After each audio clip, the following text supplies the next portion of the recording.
Bienvenidos a una nueva cita de psicoanálisis. Hoy les voy a presentar el video de una charla que mantuve con los amigos de Apola Brasilia, que gentilmente me invitaron a dialogar sobre un tema que presenté el año pasado y que vengo trabajando, como ustedes saben, sobre la estructura de los cuatro discursos, y que en esta oportunidad dimos en llamar reflexiones acerca de la máquina estructural del discurso del psicoanálisis. ¿Sí? Es un tema sobre el cual charlamos de una manera que para mí fue muy grata y quedó registrado, está en la página de Apola Brasilia, pero bueno, entiendo que hay muchas personas de acá, de Argentina o de habla hispana, que tal vez no tienen muy fácil el acceso por las restricciones propias que interpone YouTube con el tema del idioma. Con lo cual lo subo a mi canal para que lo vean las personas que no pudieron verlo, y los que lo vieron, si quieren disfrutarlo una vez más, pueden hacerlo. Bueno, los invito a ver el video, está muy interesante, la verdad. Las preguntas que me dirigen son de un alto nivel, así que les recomiendo ver ese intercambio, porque la verdad me hicieron pensar y mucho. Bueno, los dejo con el video, gracias. Nos vemos en el próximo video y gracias por acompañarme una vez más. Los dejo en el canal, pueden ver, tengo todas las presentaciones de investigación que estuve haciendo en los últimos 10 años y un montón de otros videos que quizás les pueda interesar. Suscríbete, no dejes de suscribirte y tenés acceso directo a todo el material de este canal, que es principalmente de psicoanálisis, pero también de psicología y de salud mental. Bueno, gracias por todo, nos vemos y comienza el video.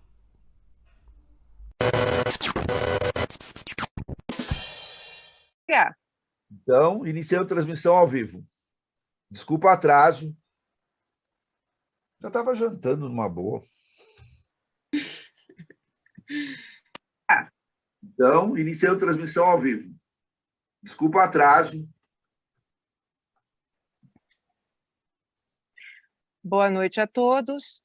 Retomamos nossa atividade de apresentação de investigação. Desculpa o atraso. Que é uma atividade que acontece às segundas-feiras, quinzenalmente. Hoje temos o prazer de receber Ramiro Fernandes, que vai nos falar sobre a estrutura do discurso psicanalítico, reflexões acerca da estrutura do discurso psicanalítico. Ramiro, paso a palavra, então, a você. Podemos começar. Bueno, gracias. Voy a hablar en castellano, en español, lentamente. Si no se comprende algo, bueno, podemos parar un momento y tratar de traducirlo, a ver si puedo. Bueno, llegó finalmente la invitación, el día de la invitación que recibí de ustedes para hablar sobre algo de lo que presenté en las jornadas del año pasado, de Apola. Es un trabajo, es un avance, la presentación de parte de un trabajo que vengo realizando hace un tiempo ya, y que es sobre el tema de Lacan, de los discursos, los cuatro discursos, o el psicoanálisis entendido como discurso, esa conceptualización que hace, que todos conocemos, y que, según mi punto de vista, y que es justamente lo que me movió a trabajar el tema, según mi punto de vista, es un tema que en general es utilizado de una manera irregular, ¿sí? Poco sistemática, sin un claro impacto en la clínica, digamos, la conexión de ese material con el trabajo en la clínica siempre me pareció poco riguroso, con poca claridad. Y cuando uno escucha a colegas que utilizan esa formulación de Lacan, digamos, cuando uno escucha a colegas utilizando los discursos, en general, salvo en uno u otro elemento, cada uno lo usa como le parece. Es decir, de una manera quizás por momentos arbitraria, salvo, como les digo, algunos puntos de conexión que se pueden reconocer y que generalmente tienen que ver con los elementos que son presentados en la versión oficial, en las traducciones oficiales de la obra de Lacan.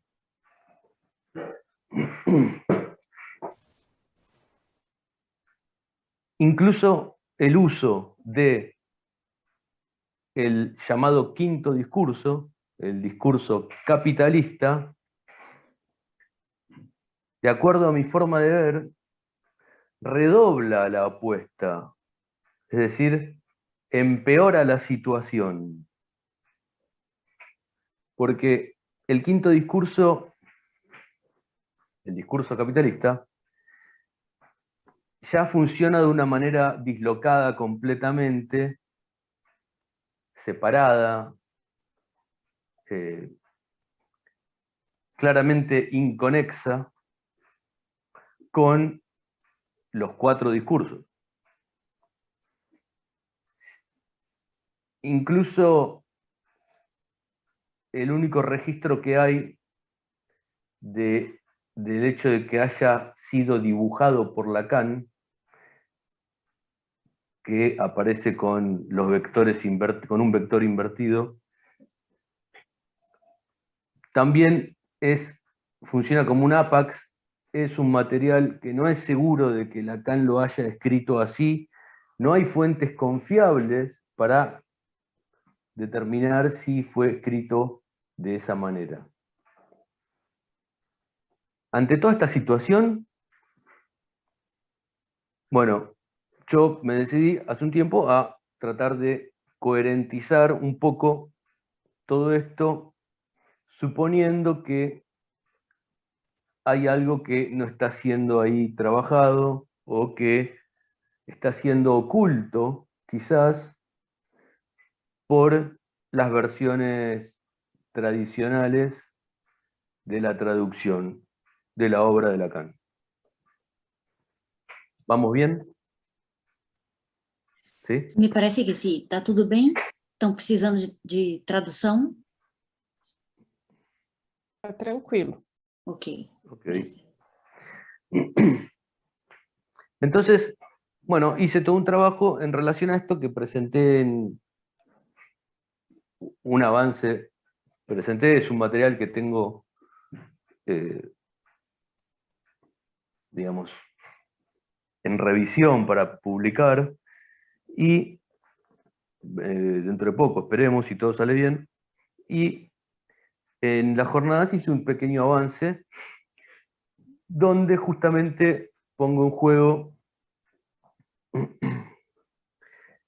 digamos, la unificación de la estructura de dos pisos de análisis, el piso clínico y el piso político, de análisis de la máquina de los discursos.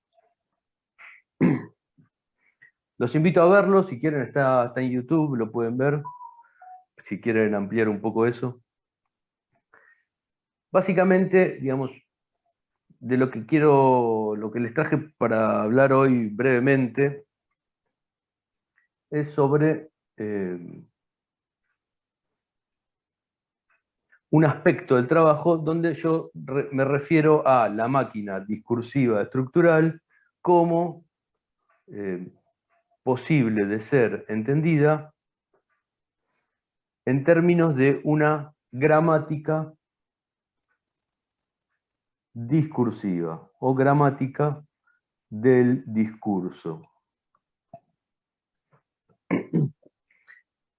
Sé muy bien que este es un tema complejo, digamos. No es que lo estoy tratando a la ligera, sino que he podido comprobar que tratar esta temática es difícil, es un tema muy complejo, que tiene muchas líneas de investigación,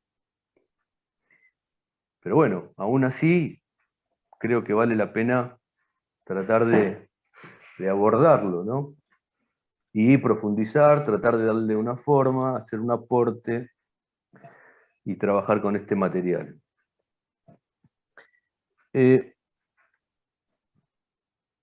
Justo a mí me gusta estudiar en Apola, me gusta estudiar en Apola,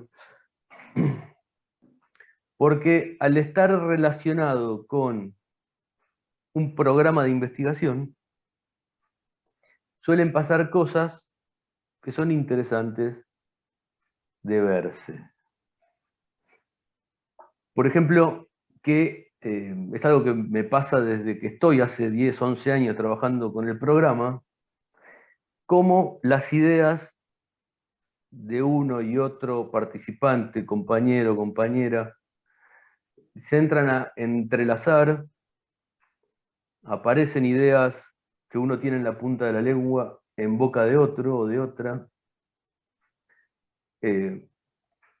Un tema que uno está trabajando finalmente decanta en una charla con otra persona o en una presentación, o alguien presenta lo que uno necesita, y así, ¿no? Es como que empiezan las ideas a circular de una manera que empieza a perderse de vista, finalmente, de dónde surgen, si no es más que en relación al programa. Y una reunión hace 20 días, un mes, un compañero estaba en Apola Internacional, estaba presentando un tema. Finalmente terminamos todos hablando de gramática. Terminamos hablando de gramática y de Chomsky. Ustedes saben que Chomsky, ¿saben quién es Chomsky? Todos sabemos quién es Chomsky. Porque tuvo un fuerte impacto en el pensamiento en el siglo XX. Y Lacan, de lo que hablábamos en esa reunión, es de la clase 1 del seminario 12, problemas cruciales para el psicoanálisis, el seminario 12. Y Lacan ahí comienza a discutir con Chomsky, con algunas ideas de Chomsky,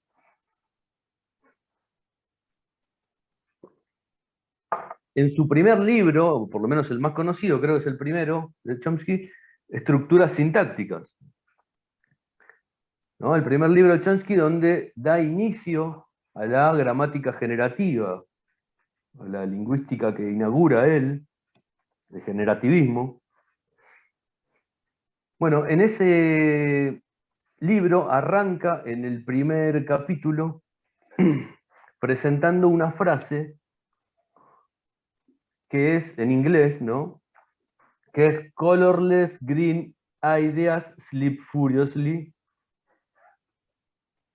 Y, bueno, que sería ideas verde incoloras duermen furiosamente. Y Lacan discute con Chomsky en relación a esa frase, ¿no? Porque Chomsky pretende decir que si bien está gramaticalmente adecuadamente formada, estructurada la oración, aún así el significado, la significación, el meaning de esa oración se pierde, hace que no sea gramatical, que pierda su gramaticalidad, en tanto no tiene sentido lo que dice.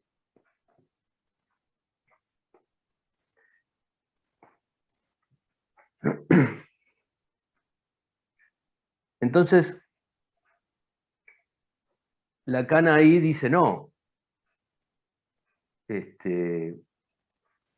Porque diga ideas que duermen furiosamente no quiere decir que no tenga sentido, ¿no? Hay todo un campo de la enunciación que Chomsky no está teniendo en cuenta. Bueno, entonces es interesante porque estábamos hablando de eso, y ustedes saben que Chomsky es un autor, bueno, de Estados Unidos, y este libro es de 1957.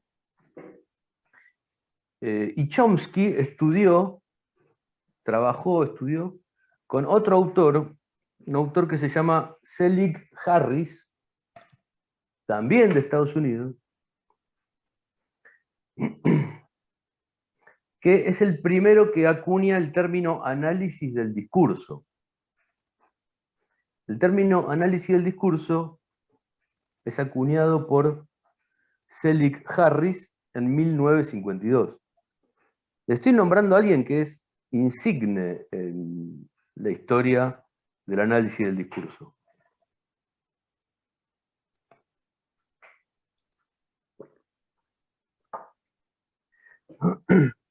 Y fíjense que a partir de ahí, en 1952, Harris nombra al análisis de discurso como tal. A partir de ahí se produce toda una corriente de pensamiento, un estallido, y a la vez, un poco después, Chomsky inicia con la corriente generativa, poniéndole un poco límite a ese desarrollo, ¿no? O por lo menos abriendo un canal diferente.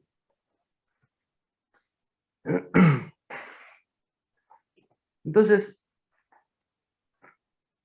por otro lado, tenemos a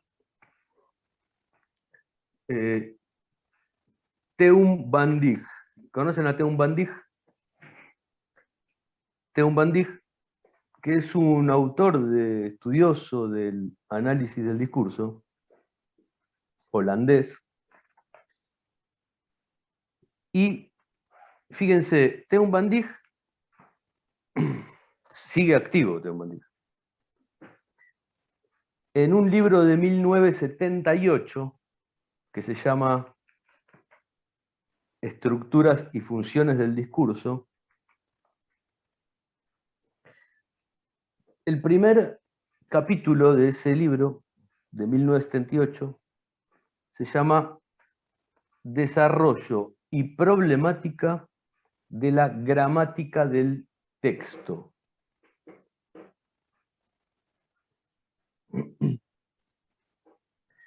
Y comienza diciendo que les voy a leer, es una oración. Dice: hace aproximadamente 10 años ocurrieron varios acontecimientos independientes en la lingüística que cuestionaron el paradigma generativo transformacional de Chomsky. O sea, dice que 10 años atrás, o sea, en el 68, se empezó a cuestionar desde la lingüística al paradigma generativo transformacional. Y ahí enuncia los distintos eventos que comenzaron a cuestionar al paradigma generativo. Uno de ellos es que lo desarrolla, ¿no?, en el texto, el intento de construir en lingüística la llamada gramática del texto. Dice que los distintos intentos en distintos lugares de construir una gramática del texto fue otro de los elementos que cuestionaron al paradigma transformacional, generativo de Chomsky. Y describe, bueno, distintas escuelas, donde distintas situaciones cuestionan al paradigma transformacional, por medio del intento de producir una gramática del texto. Que es lo mismo que decir una gramática del discurso, porque en holandés y en alemán hay solo una palabra para referirse al discurso. O sea, texto y discurso se dicen con una sola palabra, que es texto. A diferencia de las lenguas romances, inglés y otras lenguas donde disponemos en otras lenguas disponemos de dos palabras, texto y discurso, haciendo una distinción. Entonces, trabaja Van Dyck sobre la gramática del texto en este libro, y arrima acá, porque fíjense que Chomsky trabaja sobre una oración todavía, ¿no? Las verdes ideas incoloras, está trabajando sobre una oración. El estudio del discurso se distingue principalmente cuando arranca en lingüística porque deja de lado la oración en sí misma para trabajar con conjunto de enunciados y va avanzando hacia estructuras mayores que conforman el discurso. Y Chomsky, y Van Dyck, acá en el 78, en este libro, entonces llega a producir distintos términos para dar cuenta de las macroestructuras semánticas, ¿sí? Habla de macroreglas, macroestructuras semánticas, macroestructura y superestructura. Todos términos que dan cuenta de problematizar la posibilidad de construir una gramática del texto, del discurso. Y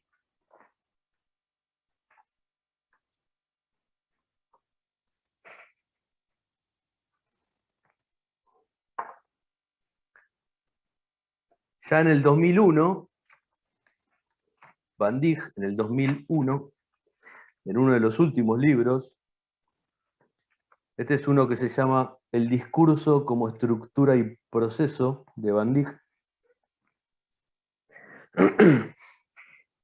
hace una descripción de los elementos que componen para él el discurso. Los distintos elementos, ¿no?, que componen, que conforman, que estructuran un discurso. Van Dyck genera toda una escuela de estudio del análisis del discurso, que se llama Estudios del Discurso. Y se diferencia de la escuela francesa, que ahora lo vamos a ver. Entonces, en este libro, en el 2001 ya, Van Dyck estabiliza un concepto que son las estructuras esquemáticas o superestructuras.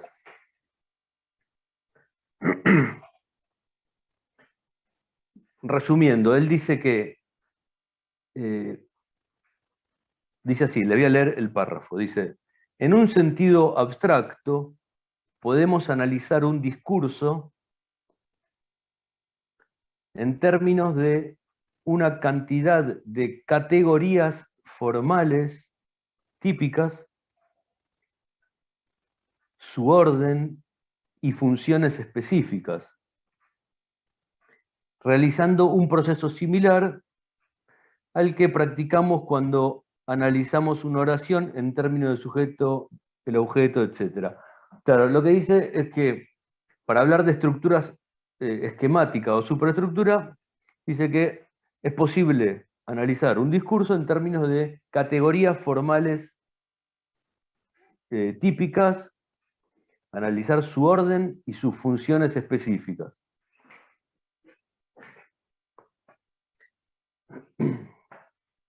Lo que da cuenta de una suerte de organización lógica, ¿verdad?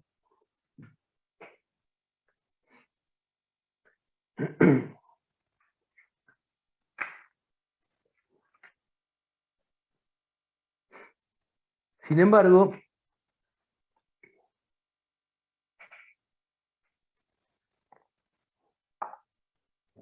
el problema con Van Dijk, con Teun Van Dijk,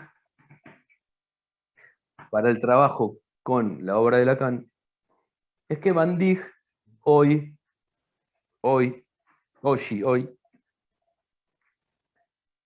se apoya para su trabajo, se apoya en la psicología cognitiva. Van Dijk hace uso de la psicología cognitiva para dar cuenta y explicar las cuestiones relativas al discurso, ¿no? Lo que nos aparta muchísimo del trabajo de Van Dijk en ese punto, ¿no? Porque las estructuras formales que presenta son válidas para, bueno, son formales y pueden ser utilizadas. Como por ejemplo su concepción de la superestructura esquemática para entender al discurso, el análisis del discurso en términos de elementos fijos, categoría fija, el orden, la relación entre ellos.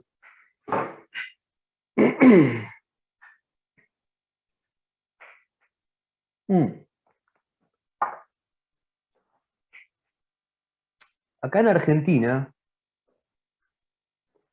hay un autor que yo siempre lo nombro porque es, bueno, no siempre no, pero suelo nombrarlo porque me parece de interés en tanto trabaja epistemología y metodología. Es un autor que, bueno, falleció hace unos años, fue profesor, tuvo a cargo materias en la Universidad de Buenos Aires,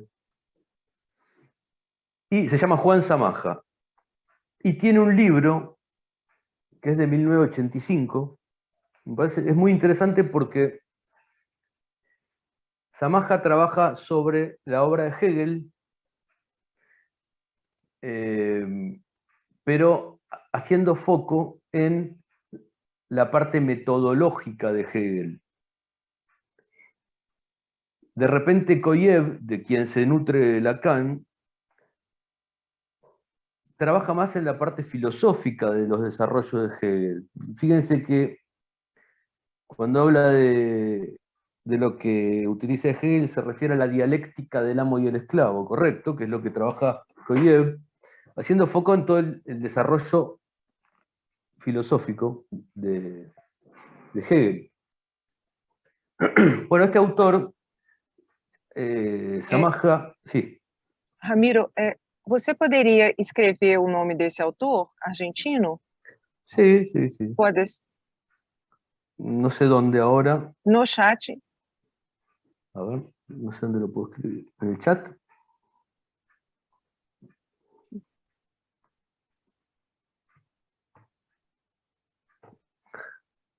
Ahí está. Gracias. Lo que hace en un libro de 1985, es un libro que es uno de los primeros libros que escribe, trabaja la epistemología dialéctica, rescatando de Hegel del libro que muy pocas veces es comentado, que es La lógica, un libro de Hegel que se llama La lógica, la ciencia de la lógica, y donde trabaja todas cuestiones metodológicas y epistemológicas, puntualmente, Hegel, ¿no? Entonces, Zamaja trabaja haciendo foco en eso, ¿no? En la epistemología dialéctica, que es lo que propone Hegel, y que después es tomado por el marxismo, y bueno, por todos los que vienen en línea por ese lado, pero que es muy interesante porque supuestamente, de acuerdo a lo que trabaja acá, el estructuralismo la teoría general de los sistemas, ¿sí? Y la epistemología genética de Piaget incluso, el trabajo de Levi-Strauss, bueno, con el estructuralismo, son variantes de un pensamiento dialéctico, de la epistemología dialéctica, que él describe acá muy bien. Bueno, a lo que voy con esto, es que dice que la lógica, dice básicamente, rescatándolo de Hegel, aún sabiendo que tal vez sea algo que ahora podemos suponerlo, que la lógica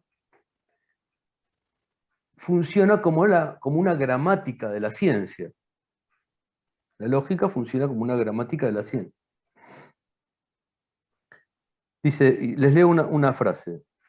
Dice, la lógica ha sido comparada con la gramática, en la perspectiva de la concepción dialéctica, haciéndose notar que, así como para quien conoce el espíritu de un idioma, la gramática es una disciplina fácil y esclarecedora, y en cambio enigmática para quien lo ignore, así también la comprensión de la lógica facilita y motiva enormemente para quien está familiarizado con el espíritu de la ciencia. Bueno, básicamente plantea esto, ¿no? Que la lógica opera como una gramática de la ciencia.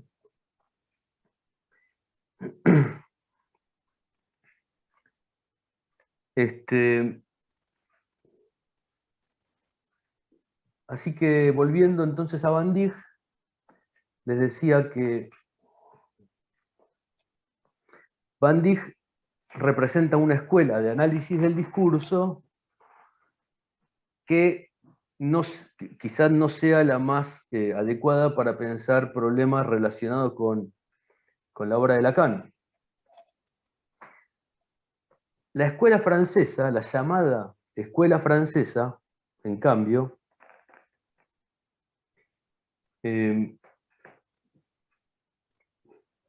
es una escuela de análisis de discurso cuyo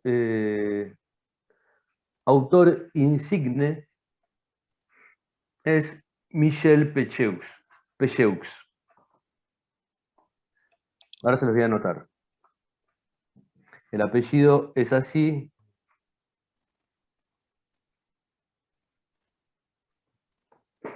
Pecheux.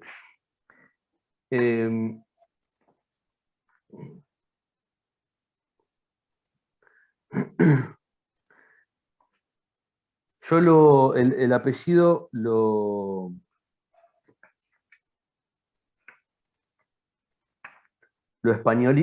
castellanizo, lo españolizo, y lo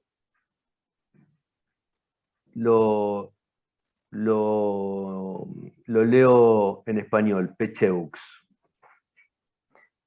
Bueno, ¿qué pasa? Pecheux en 1969, fíjense, 1969 suceden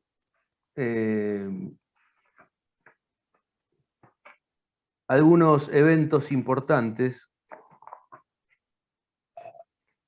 que de alguna manera, digamos, muestra la relevancia que adquiere la problemática del discurso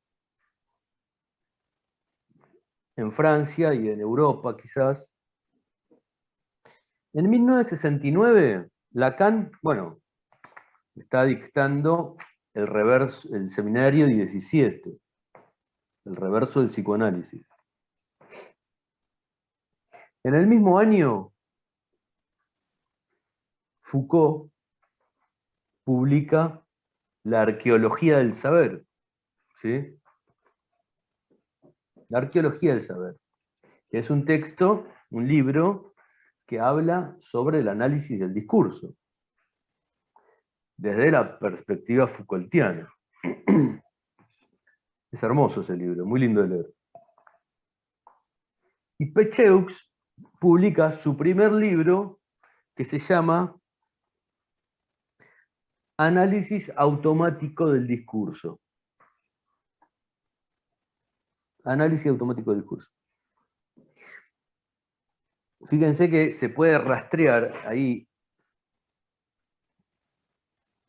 los automatismos de Clérambault, quizás, en ese título, ¿no? Entonces, análisis automático del discurso. Y Pecheux tiene una obra bastante interesante que dura hasta 1983, cuando fallece, en 1983, y que, bueno, los que más o menos están en el tema saben, del análisis de discurso, saben que, yo me enteré leyéndolo acá, que en un paper y en la investigación que vengo haciendo, que tiene 3 etapas, se considera que tiene 3 etapas la obra de Pecheux, donde la primera de ellas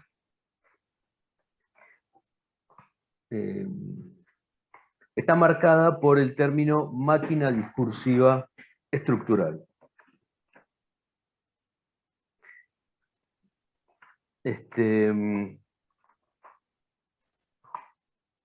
Pecheux, Althusser, Foucault, Lacan, son todas influencias e interrelaciones que se producían en ese momento, y Pecheux principalmente toma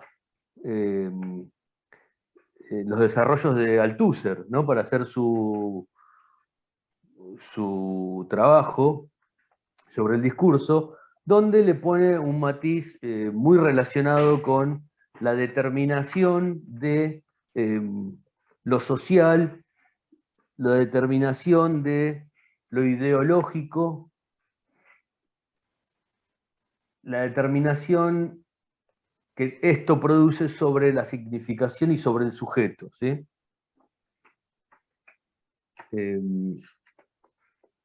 Dice, las expresiones, la proposición, lo que uno percibe, piensa, entiende, tiene permitido o no tiene permitido pensar, están determinadas por las formaciones ideológicas. Incluso después se da el lujo Pecheux de tomar un concepto de Foucault que se llama formaciones discursivas, que es un concepto muy amplio. Formaciones discursivas para reformularlo de acuerdo a su propio punto de vista. La formación discursiva también es un concepto muy rico para pensar en el análisis de discurso y también, por supuesto, para pensar el discurso del psicoanálisis, porque, digamos, permite pensar las determinaciones políticas, utilizando el término en sentido amplio, con la que llegan los analizantes al análisis. ¿Sí? Bueno, ahora vamos con eso.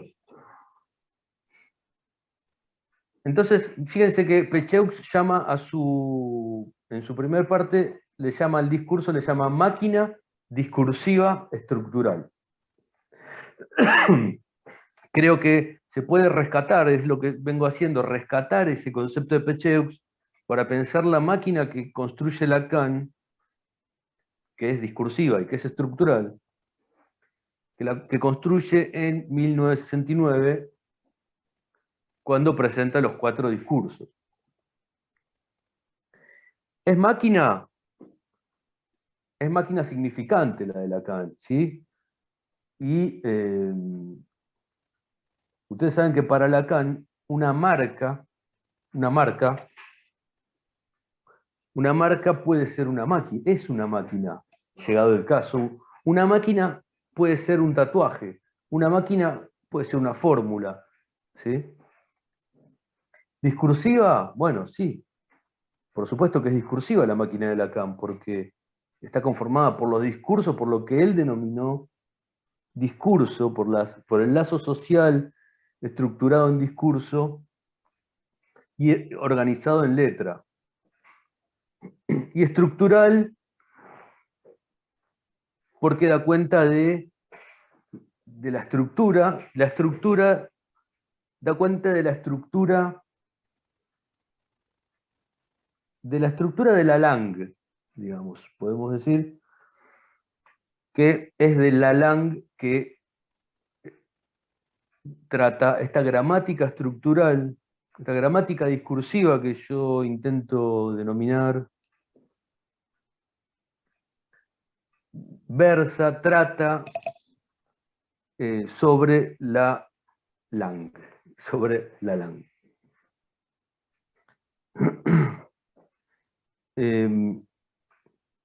siendo que la otra vez en esta reunión que tuvimos en apertura en Apola, que terminamos hablando de gramática,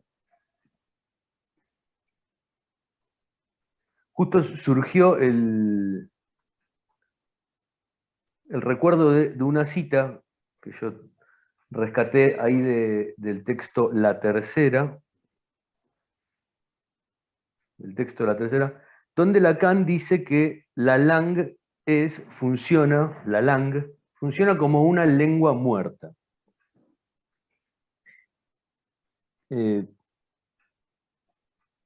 Con lo cual,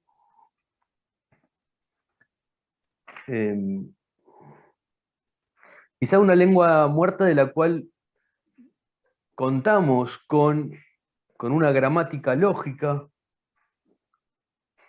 con la cual poder reconstruirla junto con el analizante. Junto con el analizante que viene en análisis, digamos, a reconstruir esa lengua muerta en el trabajo analítico, ¿no?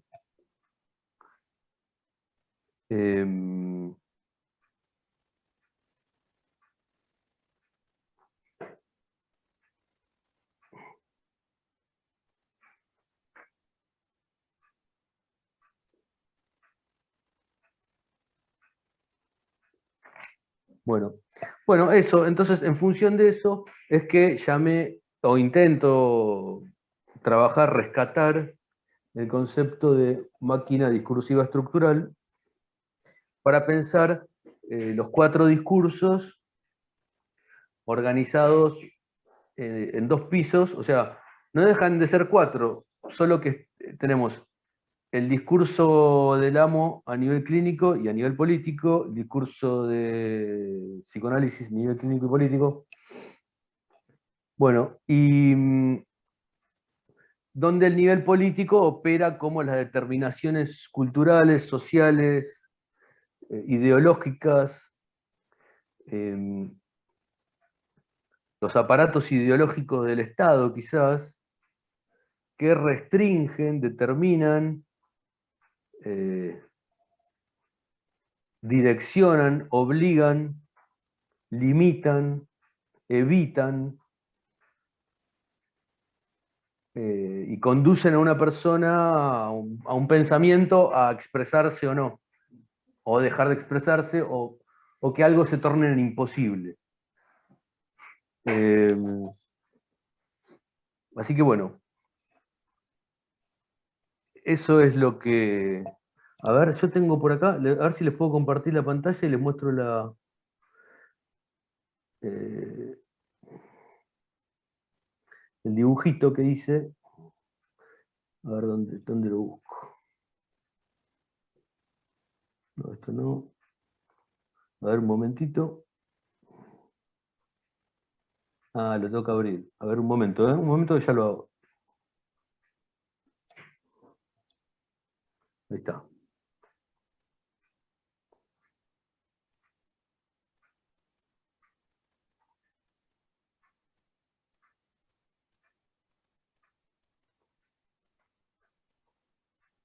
Ya estoy con ustedes. Ahora sí. Ahora les voy a compartir. Ahora sí. Ahí está. Que ese es digamos, el dibujo el esquema, la máquina discursiva estructural que yo compuse en este trabajo, a partir de los 4 discursos clásicos, que son los que estarían en el nivel clínico, produciendo algunas modificaciones explicables y explicadas, y unificando el discurso capitalista que está en el nivel político, a nivel del discurso amo. Así que bueno, esa es la que bueno, es la que presenté en el trabajo de las jornadas. No sé. Así que bueno, hasta acá presenté hoy. Si quieren podemos abrir a la charla, preguntas. Lo dejo un poquito más y después lo bajo para que podamos charlar mejor, si quieren. O no sé, o lo dejo, como quieran. No quiero que se confundan porque son tantas las cosas que tienen que si uno no está familiarizado con los discursos, pueden tornarse en confuso esto. Pero si quieren les hago alguna aclaración. Lo que pasa es que simplemente se los quería mostrar y bueno, llegado el caso en otro momento podríamos profundizar, pero Creo, Ramiro, que está muy bien demostrado en tu presentación de las jornadas que está disponible en YouTube de Apola Internacional para todos, a quien quiera asistir, ¿no? Estos giros, está bien. los 2 niveles que propones, ¿sí? Ok, lo bajo y charlamos de la presentación. A ver cómo hacemos. Ahí está. Muy bien.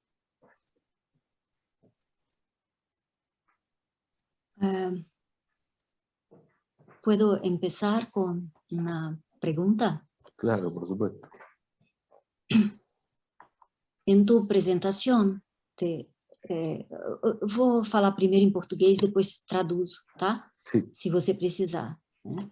Na sua apresentação das jornadas, você chega a comparar a garrafa de Klein, né? La botella de Klein, com uma superestrutura do discurso psicanalítico.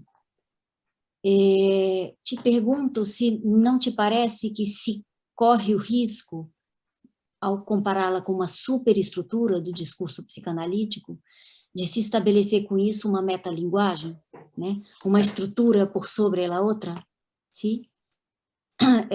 Porque, a rigor, falar em estrutura da linguagem já seria uma redundância, uma vez que a linguagem já é estrutura, né? Já é a estrutura mesma, né? ¿Necesitas que lo traduzca? No, creo que no. Dale.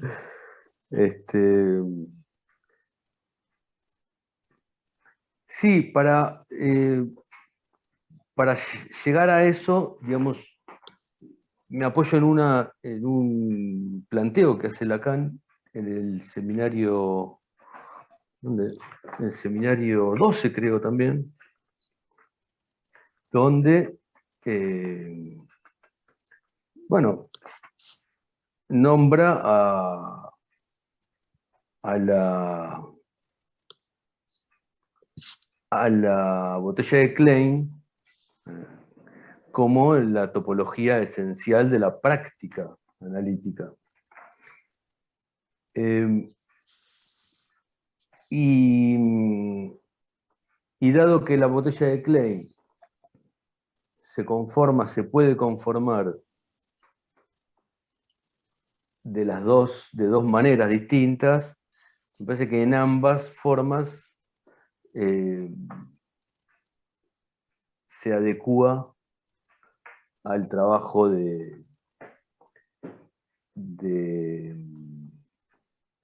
que les presento, ¿no? Ahora te lo voy a mostrar. Ahora te respondo lo del metalenguaje.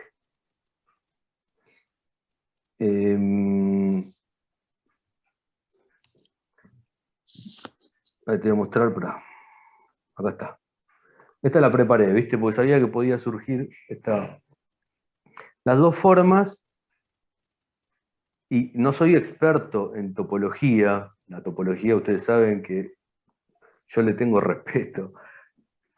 Pero, digamos, en forma algo intuitiva, quizás leyendo lo que está al alcance de nuestro, se puede conformar de dos maneras, o cosiendo dos bandas de Moebius, como las que están ahí, con una particularidad, cosiéndola una particular que no recuerdo, pero con una forma inversa, o cosiendo dos bandas de Moebius autoatravesadas con semitorsión opuesta, ¿sí? Que, como vengo presentando, digamos, cada una de esas estaría haciendo las veces de uno de los dos niveles de análisis. Y la otra forma es la forma en que, partiendo del tubo, de ese tubo, bueno, autoatravesando con uno de los extremos hacia adentro, llegando al otro extremo, se produce la botella de Klein, y ahí yo lo comparaba con,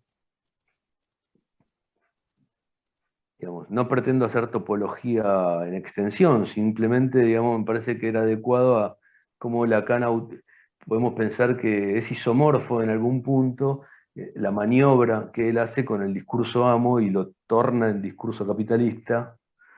Entonces me parecía que este autoatravesamiento podía hacer referencia, se podía pensar como similar a ese movimiento. Y respecto del metalenguaje, es buena tu pregunta, porque me permite responder esto, que lo venía pensando hace rato, hace tiempo, y es lo siguiente: ese peligro está salvado en la misma estructura del discurso del psicoanálisis y todos los discursos que se producen a partir de él. Es decir, cuando se monta el discurso del psicoanálisis y a partir de esa máquina se producen todos los otros discursos como en forma necesaria para poder producir una cura, es decir, porque, bueno, está salvado porque los elementos mismos que conforman el discurso del psicoanálisis nos libran del hecho de pensarlo como un metalenguaje. Justamente. Tal como Lacan lo afirmó siempre, que no hay metalenguaje que pueda dar cuenta de la falta estructural del otro. En el discurso del psicoanálisis, Lacan tiene el cuidado necesario como para que eso se mantenga así. Es decir, el primer elemento es el objeto A. El segundo elemento es el sujeto dividido. Y después los otros dos son el significante, 1 y 2, la cadena significante, representada en lo que un significante representa para otro significante, ¿no? Bueno, se produce el sujeto dividido, el resto el objeto A, digamos, son todos los elementos que conforman el discurso que nos libran en sí mismos de un metalenguaje, porque, digamos, no se puede metalenguajear al objeto A. Justamente el objeto A es el índice de la imposibilidad de la existencia de un metalenguaje. Con lo cual, te agradezco por la pregunta porque está bueno poder decirlo, ¿no? Que yo suponía que tal vez incluso el aparato ese que muestro ahí de las dos ruedas parece como si fuese algo, eso, ¿no? Muy quizá material, muy mecanismo de reloj. Pero están salvadas esa dificultad con lo que te acabo de decir, que es el hecho de que todo empieza a partir de la concepción, de la puesta en funcionamiento, del posicionamiento epistemológico y teórico del analista, haciendo valer el objeto A. Con lo cual, o sea, se parte de hacer a un lado la posibilidad de pensar en la existencia de un metalenguaje. Sí, pero ¿por qué la propones la botella como una superestructura? ¿Por qué superestructura? Bueno, quizás para hacer, para poner a jugar los términos que funcionan en el análisis de discurso, esto que hoy mencionaba en relación a una estructura lógica. ¿Sí? Es una estructura lógica la que da cuenta de una gramática posible del discurso en la lingüística.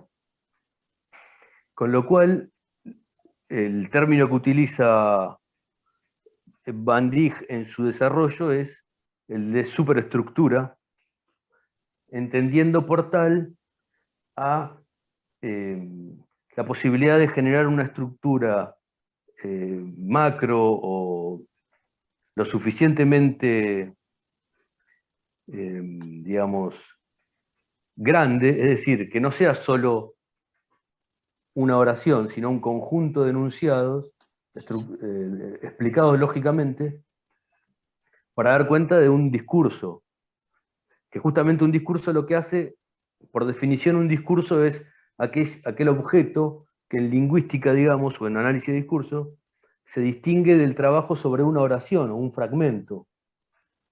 Un discurso es un conjunto de enunciados, de objetos interrelacionados, de situaciones que generan un contexto global. Y para dar cuenta gramaticalmente de eso hace falta una estructura macro o superestructura lógica que pueda responder. Entonces, como Lacan utiliza... Podríamos pensar como la formalización del discurso.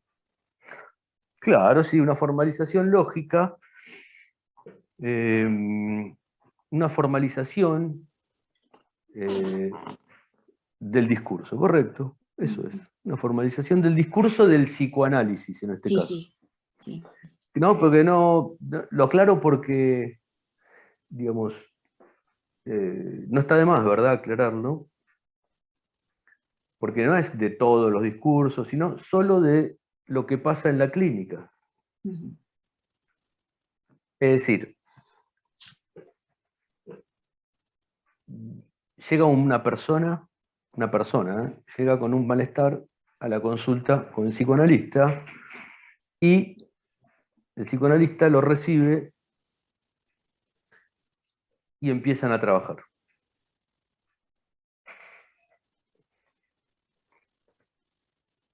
Desde este punto de vista, de esta perspectiva que les presento, que en realidad lo leo en Lacan directamente, está en Lacan,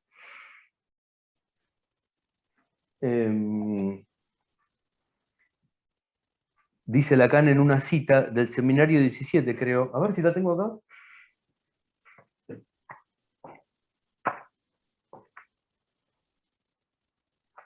La tengo que tener.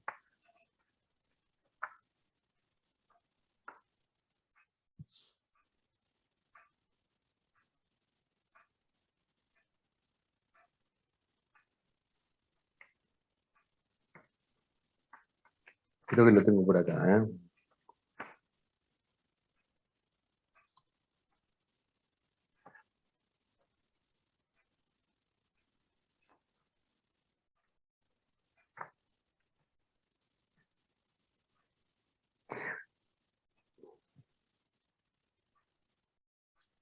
Bueno,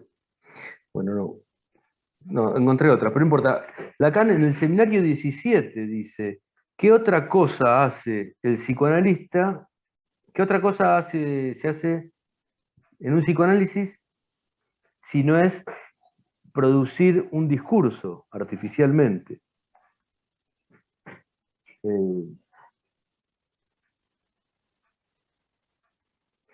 Dice, ¿qué otra cosa hace el psicoanalista si no es producir artificialmente un discurso, ¿no? Con lo cual, desde este punto de vista, lo primero que hay que hacer es montar artificialmente un discurso.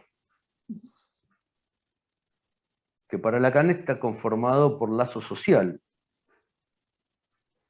Un lazo social particular, que es el lazo social propio del discurso del psicoanálisis. Ese es el lazo social diferente, ¿no? En el que está conformado el psicoanálisis.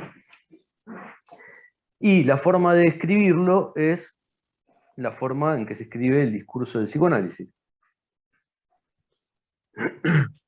Y a partir de ahí se generan los otros discursos como una necesidad lógica, porque ¿cómo hacer para producir una cura si no se construyen y deconstruyen a su vez en el proceso el discurso del amo, el discurso histérico, ahí yo agrego el discurso perverso, y después en el otro piso los determinantes de la sintomatología quizás, de la neurosis, que es el discurso capitalista, que es el discurso universitario, o el discurso que hace del saber su eje. Y el discurso de la ciencia con cierta particularidad, que bueno, es bastante amplio, pero digamos son... Hoy discutía, hoy en internet, en Facebook, discutía con alguien que una vez más me decía que la teoría cognitivo-conductual es la mejor porque tiene evidencia científica.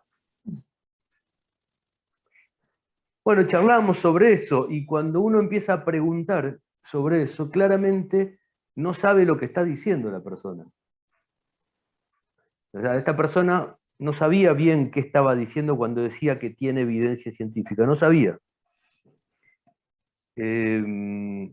Entonces hay una determinación del discurso científico en ese punto de un tipo de ciencia, ¿no?, que puede operar de una manera determinada. Pero bueno, los discursos igualmente están estructurados de una manera que permiten muchas lecturas, son muy versátiles, y a su vez, digamos, el hecho de que estén estructurados en esta forma, digamos, también pone un límite a eso y que no se convierta en un divague, ¿no? Que no se convierta en una cosa que uno se vaya y termina hablando de poesía, digamos, ¿sí? O de cualquier cosa, digamos. Así que bueno, eso creo. Hasta ahí. No sé si respondí, no me perdí ya después que estábamos hablando. Ajá, dale, gracias. Bueno.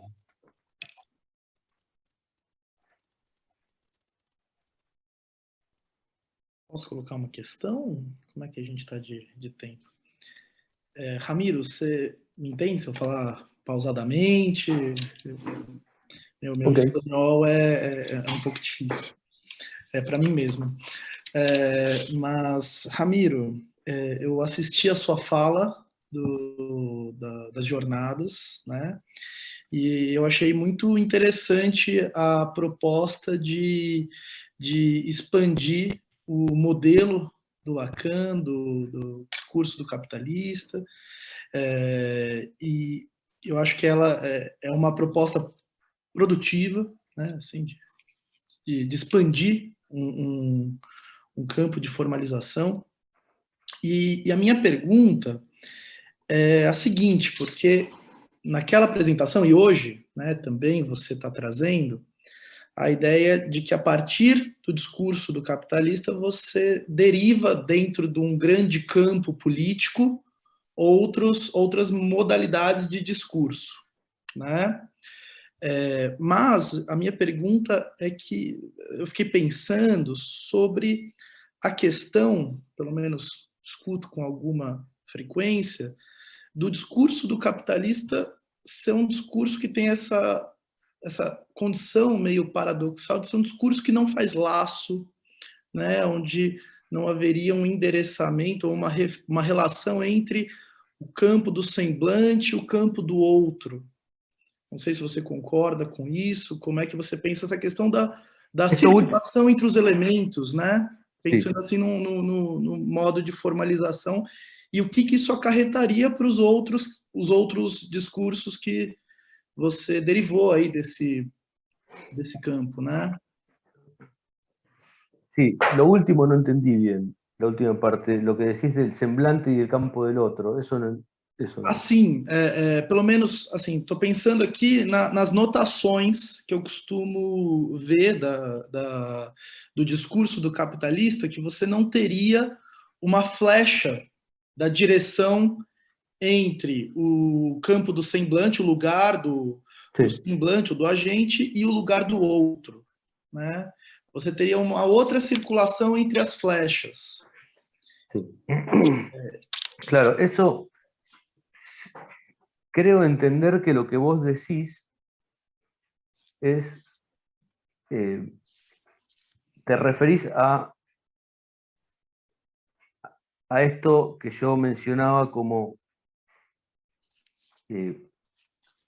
la estructura del discurso capitalista, tal como es presentado, se supone que es presentado en la conferencia donde Lacan habla sobre el discurso capitalista, la de... ¿cuál era? La de en Italia, una en Italia, bueno.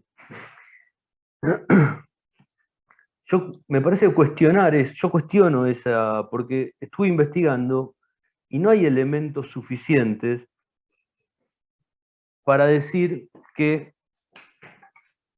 el discurso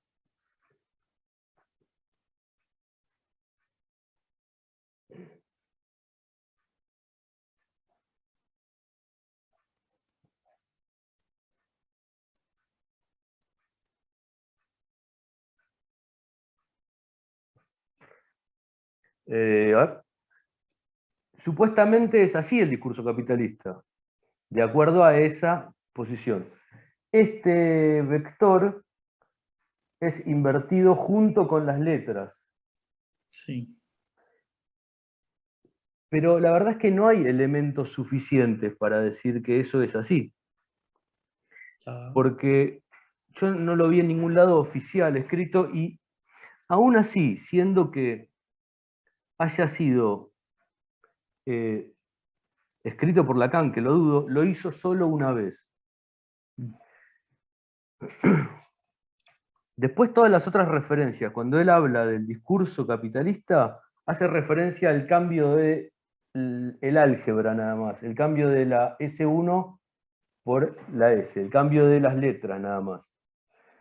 No hace nunca referencia a esto. Aún así, suponiendo que haya hecho referencia, que son contadas,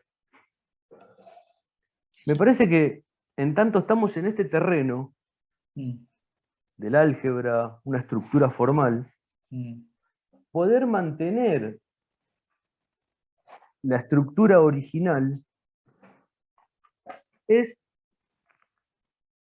un paso que habilita a conformar esta máquina, tal como yo la estoy presentando. Y la verdad es que me parece que si lógicamente se puede darle un sentido, estructurarla en forma coherente, transmisible y operante, que sea un aporte para la práctica,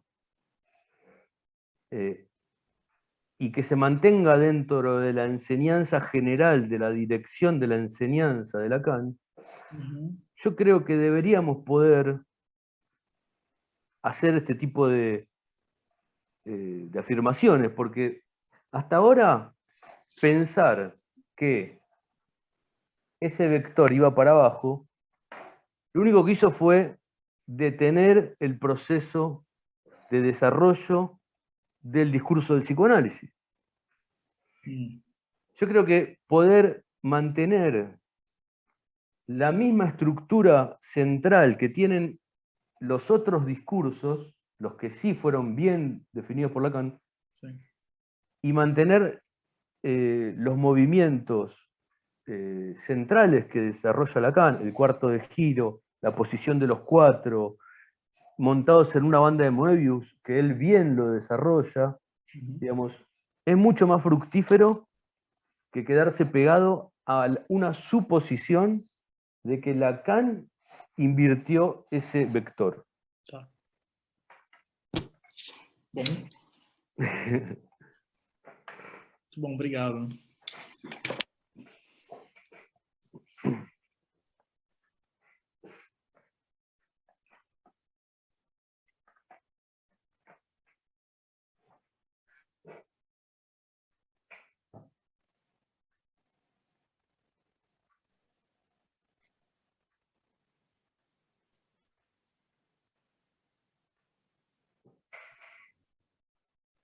Alguém mais? Alguma questão? Se não tiver, eu tenho mais uma. Ou duas. Kelly, você quer falar alguma coisa? Eu fiquei com uma pergunta.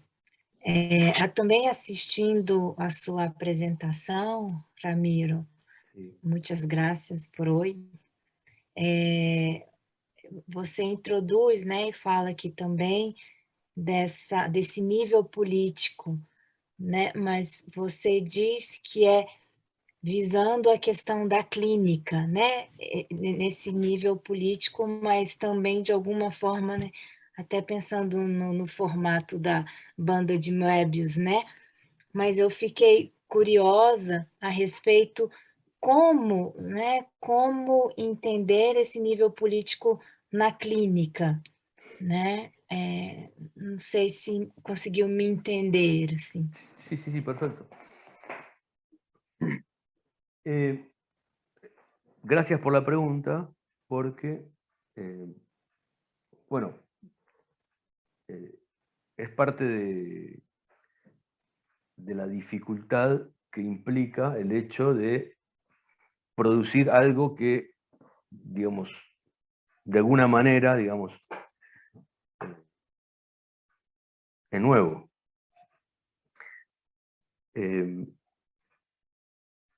Y la forma de entenderlo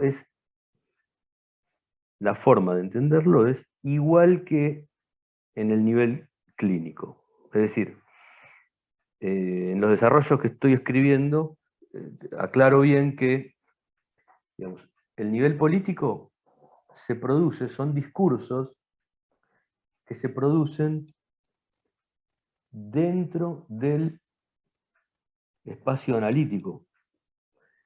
Vos fíjate que en cada discurso de la máquina discursiva estructural, en cada uno está el sujeto,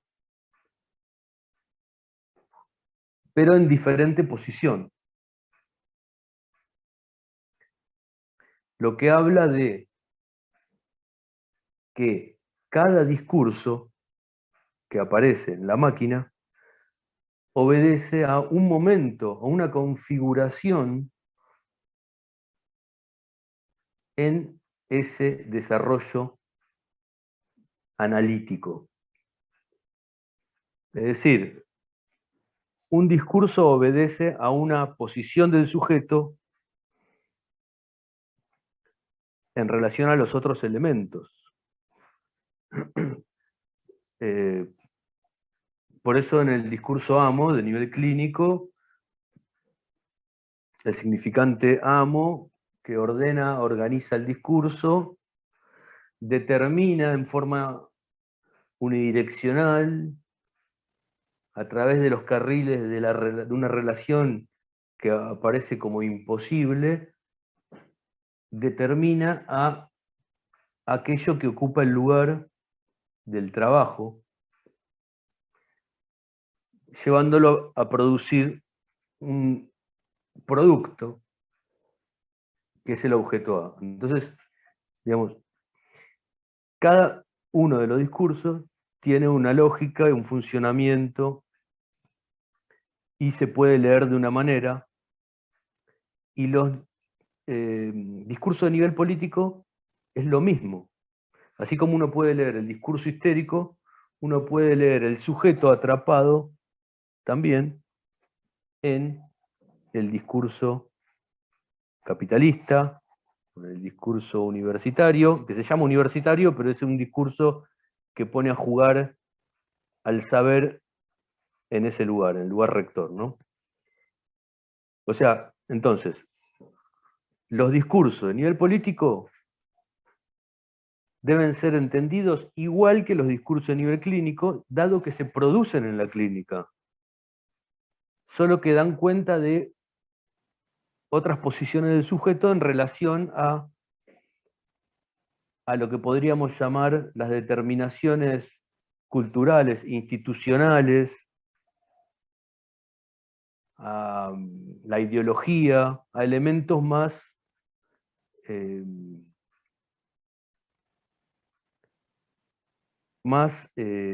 macros, si se quiere, más globales, más amplios, y que están representados en los elementos que están ahí, ¿no? en ese nivel de análisis. Pero entonces, sí, deben entenderse igual que los de nivel clínico, dado que son posiciones del sujeto en relación a otros elementos, igual que en el nivel clínico. No sé si te pude dar una aproximación. Sí, gracias. Seguindo a pista da Kellen, Ramiro, você acha que nós poderíamos pensar esse nível político como, por exemplo, a política da condução da análise pelo analista, no sentido seguinte, né? Se nós poderíamos pensar, por exemplo, na medida em que o discurso da psicanálise a nível político, como você colocou, né, ele põe a trabalhar os significantes amo, mestre, né, habilitando a divisão subjetiva, la división del sujeto, ¿sí? Nosotros poderíamos pensá-lo como se ele tivesse numa anterioridade lógica em relação ao discurso psicanalítico a nível clínico, né? Porque habilita a instalação desse...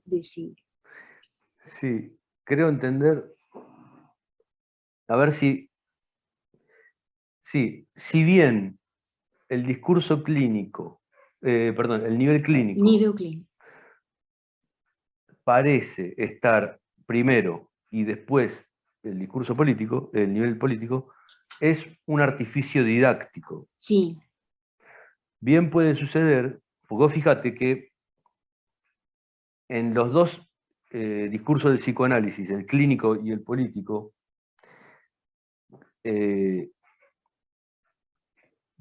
lo quiero mostrar, te lo voy a mostrar porque quiero acompañar esto.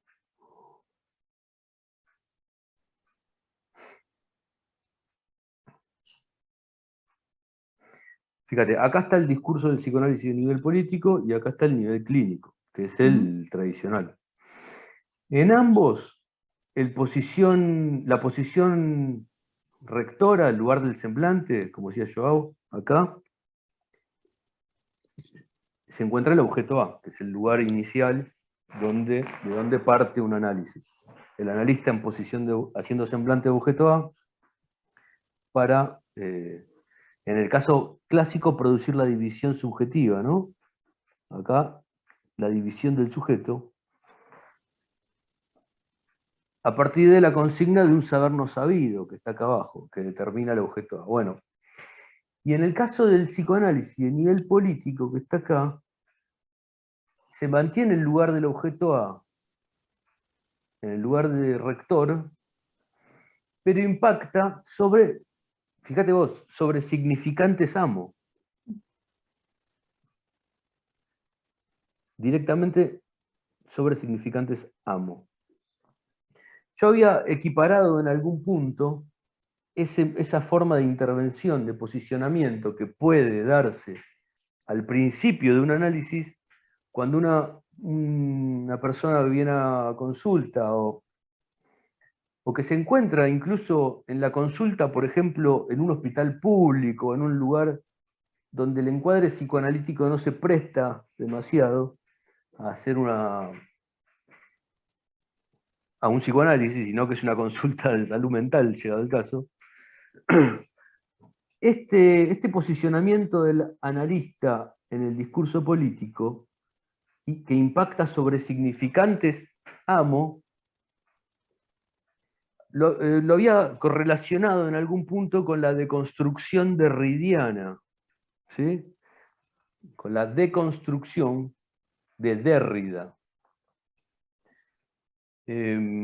Porque de alguna manera, digamos, pueden producirse intervenciones en el marco de un psicoanálisis, pero que los señalamientos recaigan y pongan a trabajar a los significantes amo, que son los significantes que producen el comienzo, el inicio de una cadena discursiva.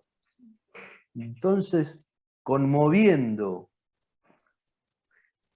algunas ideas, como hoy que yo le preguntaba a la colega en Facebook, le preguntaba, pero ¿cuáles son los métodos de validación científica que utiliza la teoría cognitiva? La estadística, le decía yo. Es la estadística. Y me decía, no, yo sé que la estadística se puede usar incluso para medir a la gente que mira la astrología, dice. Pero no, aún así la terapia cognitivo-conductual se apoya en evidencia científica. Y le decía, ¿pero cuál es la evidencia?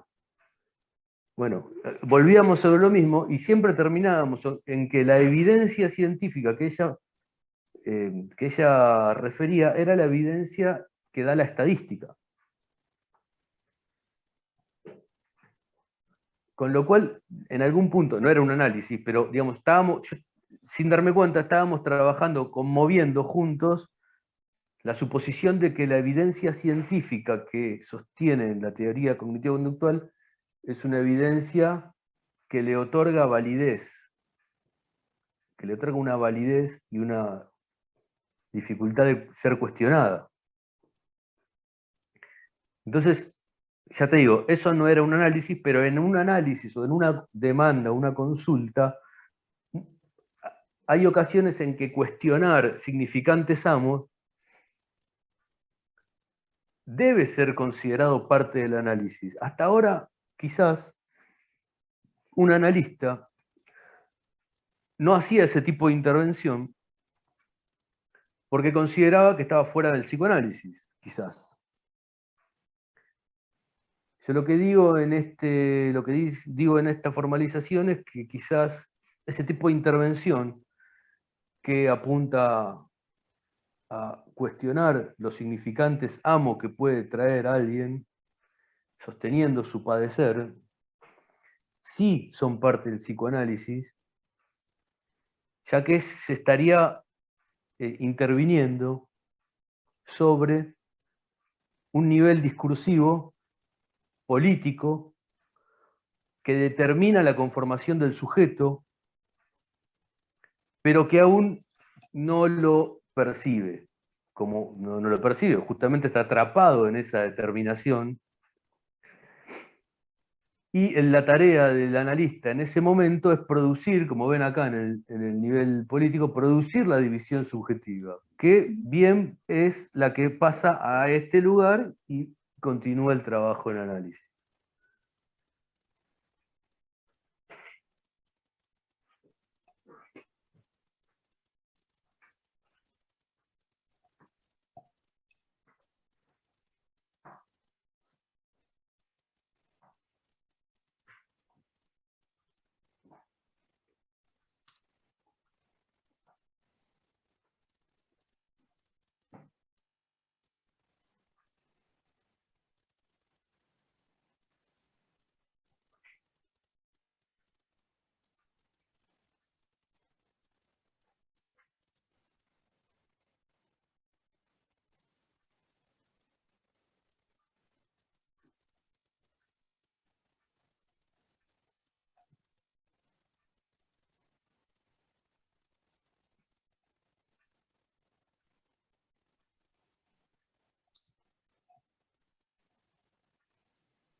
¿Alguna pregunta más?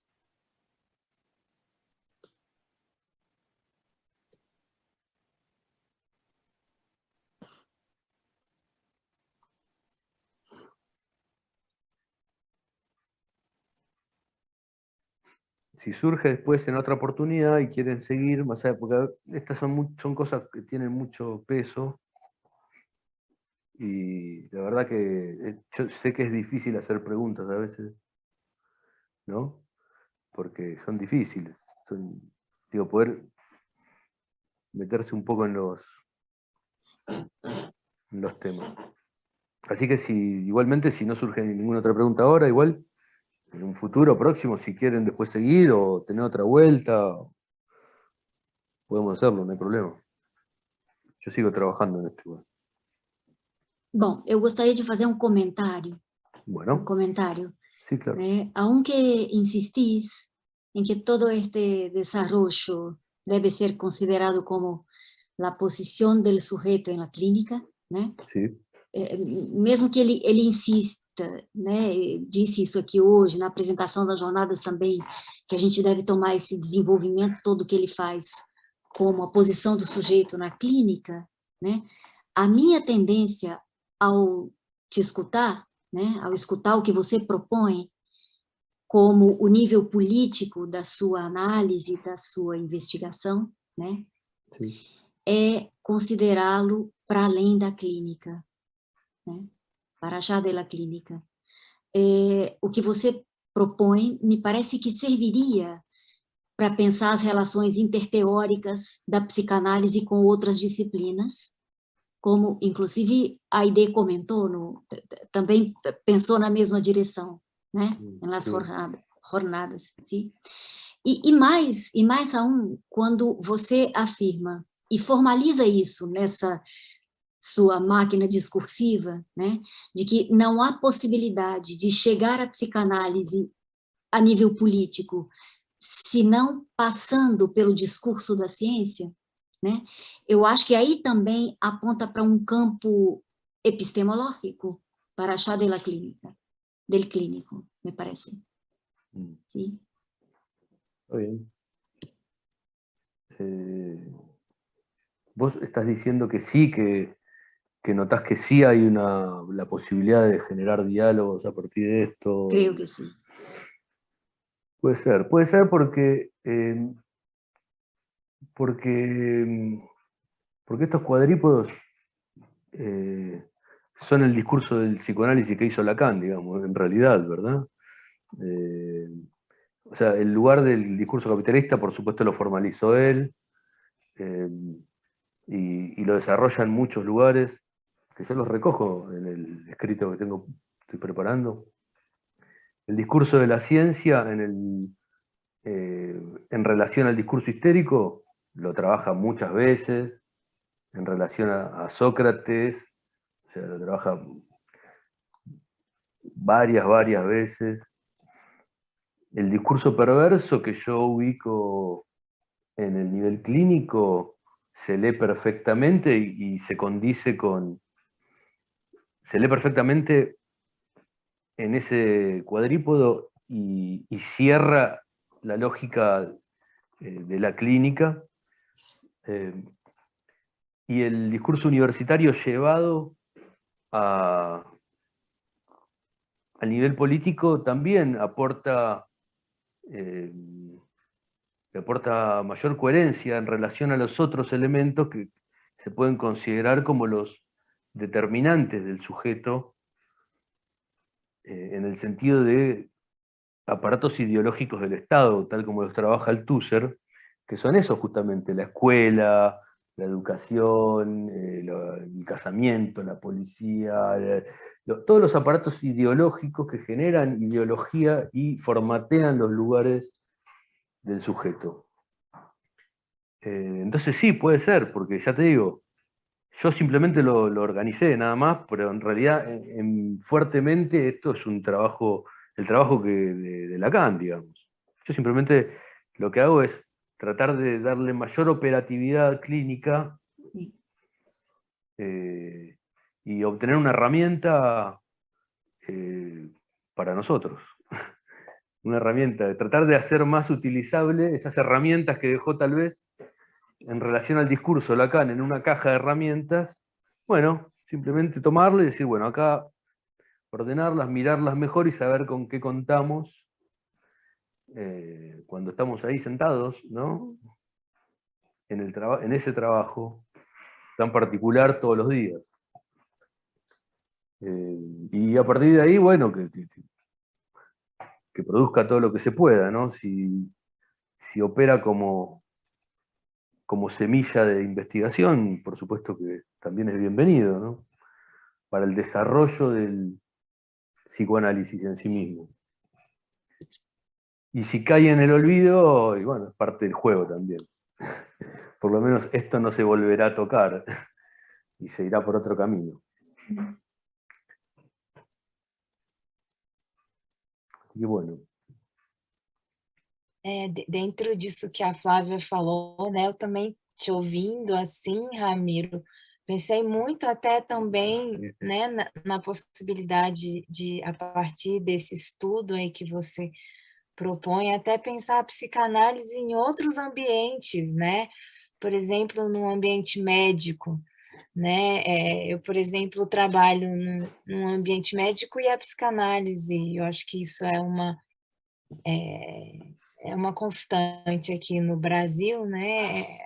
A psicanálise não tem muito lugar, né, nas clínicas médicas, né? Os médicos sempre preferem, né, indicar para terapeutas cognitivos comportamentais, né? Assim, pensei muito nisso, né? Como é que a psicanálise também se posiciona perante esses outros saberes, mas enfim, isso já extrapolei um pouco aí realmente para além da clínica e outros saberes, né? E outros locais, fisicamente mesmo falando. Sí. Sí, bueno, quizás parte de la virtud de poner a jugar, de relacionar el psicoanálisis con los discursos, con la teoría de discurso, si bien Lacan hace un uso particular del discurso para sus propios intereses dentro del psicoanálisis, digamos, ese diálogo me parece que enriquece mucho, el diálogo con todo lo que sea lo discursivo, enriquece mucho las posibilidades de, no te digo hacer un psicoanálisis en un consultorio médico, pero sí aportar elementos para que un médico, un radiólogo, un enfermero, un abogado, un cirujano, cualquier profesional que está en contacto con gente, pueda detectar, tal vez es un poco fantasioso, pero pueda detectar que hay elementos que pueden llegar a ser trabajados con un psicoanalista. Quizás, digamos, el término discurso y la lógica discursiva pueda funcionar como un lenguaje común, así como lo pretende el DSM en salud mental. Quizás lo discursivo también en algún punto pueda operar como lenguaje común para comunicarse con otros posibles derivantes o profesionales que puedan derivar al lugar que corresponde a una persona, digamos, ¿no? Pero sí, gracias por el comentario.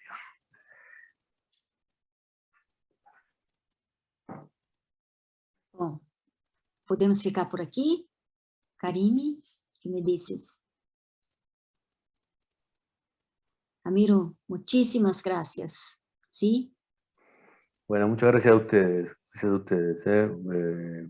La pasé muy bien con ustedes, así que cuando quieran que sigamos charlando lo podemos hacer. Dale. Bueno. Buenas noches. Buenas noches. Chau.